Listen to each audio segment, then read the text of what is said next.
et des 33 000 premiers cycles, les lacunes humaines furent comblées du fertile et sagace terreau de leur consciencieuse fratrie.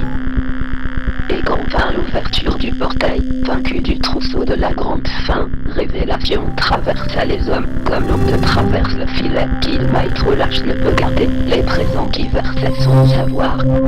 En leurs esprits ne trouvaient écho, les heures des enclumés fourneaux, où fondaient les ferrures de l'éveil.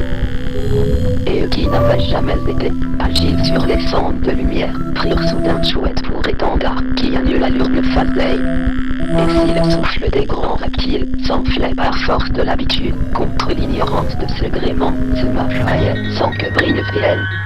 Et comme les gens qui se courbent pour offrir une voix inchangée à l'obstination d'une forte brise, l'homme famille à Cormel se mue. Durant 333 rotations, aux yeux du grand peuple ils semblèrent gonfler les rangs des assaillants, précipités vers l'étincelle.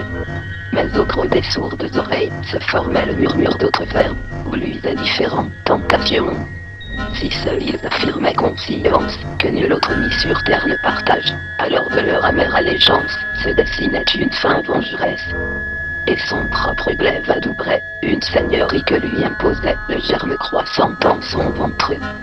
De 7 pouces nommés Lucifer, et qui en leur front trouvaient racine, ils enfantèrent l'anque fourchue qui vomit le père de tous les crimes. Ainsi vint le jour où marche finisse, et au sommet tous s'assemblèrent autour du saint brasier des consciences qui consume le fardeau du peuple dans l'incandescence de son destin. Le peuple, toute voix mêlée à la sienne, était tison de la haute flamme pour que sa lumière resplendisse, portant la vérité sur l'éveil. Des consciences s'avançaient combustion, et lueur déjà atteignait force, dépassant de l'aile la tolérance, sans qu'à l'ardent foyer on le vit comme se mêler à la chorale. Et quand les géants de la terre durent quitter le saint aveuglement pour quérir les absents à la fois, c'est à l'ombre des épaisses palisses, des âmes rongées par le démon, que les hommes étaient embusqués. Et un à un les loyaux géants, à la gorge reçurent même en taille, témoins de l'aride reconnaissance que leur portait frère fomentateur. Nul rêve sanglant au peuple ne parvint, tant de la torche brandie par sa main, il connaissait transports et ivresse.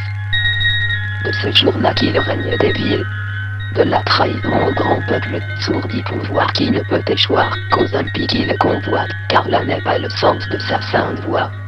Et ils se firent un dieu de mépris, pour en leur ignorance se complaire. Brodant à grossier fil une fable, icône érigée à leur image, un jour à la flèche dérévélée. Une tour qui des cieux se détourne, pour mieux s'élever dans l'abîme.